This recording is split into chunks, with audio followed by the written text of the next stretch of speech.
Então, beleza, então. Então, a gente criou os componentes, tá? No caso, os SVGs. A gente está exportando e vai utilizar eles. Mas qual que é a ideia aqui? Como a gente está usando o React, a gente gosta, pelo menos o correto, é você fazer um componente onde você vai utilizar para várias coisas. Entende? Para facilitar o seu trabalho. Então, o que a gente vai fazer aqui? A gente vai criar isso aqui, mas a gente vai criar um componente só, um input só, onde ele vai conseguir pegar esse homenzinho ou essa chavezinha em um componente só. E a gente vai fazer a operação por aí. Então, beleza. Então, primeiro de tudo, vamos voltar aqui para o nosso código. A gente tem um SVG. O que eu vou fazer? Aqui dentro da pasta componentes, para eu me organizar melhor, eu vou criar uma pasta que se chama icon. E aqui dentro eu vou arrastar os meus SVGs. Então, tudo que for SVG, eu vou colocar aqui dentro. Tá? Mas, imagina, pensa comigo. Se eu for fazer um input onde vai utilizar o SVG do homenzinho, eu vou ter que criar um input diferente. E se eu for fazer um do password, eu vou ter que criar um do password diferente. Então o que eu vou fazer? Eu vou criar um outro componente onde ele vai receber o SVG que a pessoa quer utilizar. Eu vou chamar ele de icon.tsx. Vou realizar aqui um import. E aqui a gente vai seguir com o componente. Então o que ele vai retornar? Ele vai retornar uma div, mas antes ele vai receber algumas propriedades do meu componente Py. O que ele vai receber? Vocês vão entender logo em seguida. Ele vai receber um SVG em string. A widget também vai ser uma string. Height também vai ser uma string. Vamos colocar aqui fill color. Não, sim, vamos ter que colocar fill color. Aqui eu vou colocar como opcional. String. E a stroke color eu também vou colocar como opcional. Aqui eu vou receber todas essas propriedades de props. Como a gente está trabalhando com TypeScript, a gente tem que fazer isso. E fica, para ser bem sincero, é um pouquinho mais chatinho, mas fica muito melhor de controlar o seu código, o que você está fazendo. Então, beleza, o que a gente vai retornar aqui? A gente, na verdade, vai retornar uma div, onde essa div, na verdade, ela vai pegar a minha... a gente vai retornar uma div apenas, e aqui, dentro dessa div, a gente vai gerar um conteúdo onde ele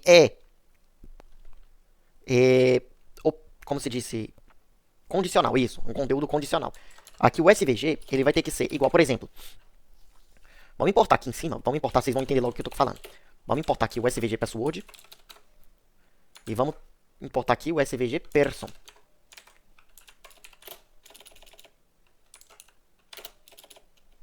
Não, aqui não vai importar nada não, vamos lá. Import SVG person. Agora sim. Então a gente importou aqui os componentes. A gente vai renderizar tal componente de acordo com a string que a pessoa for utilizar quando utilizar o componente icon.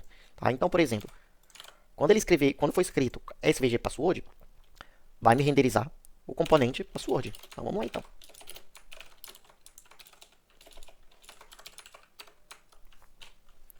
Obviamente aqui ele vai pedir algumas propriedades, a gente vai colocar essas propriedades. Maravilha. E agora a gente vai fazer o mesmo aqui com o componente aqui, o SVG person. Aqui ele vai renderizar o SVG person. Tá? Então sempre que for utilizar o icon, a gente vai ter que colocar a propriedade, o tamanho e a altura. A partir desse momento ele vai renderizar determinado componente.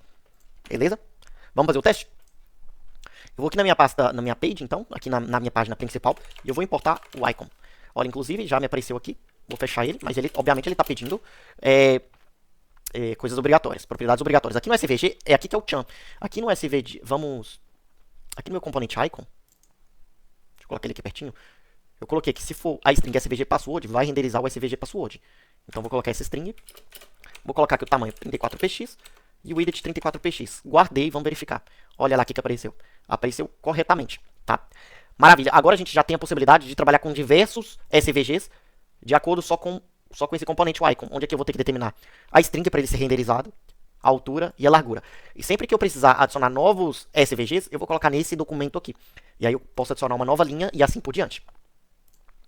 Com isso aqui agora eu já posso iniciar o meu input. Vamos dar início aí ao input.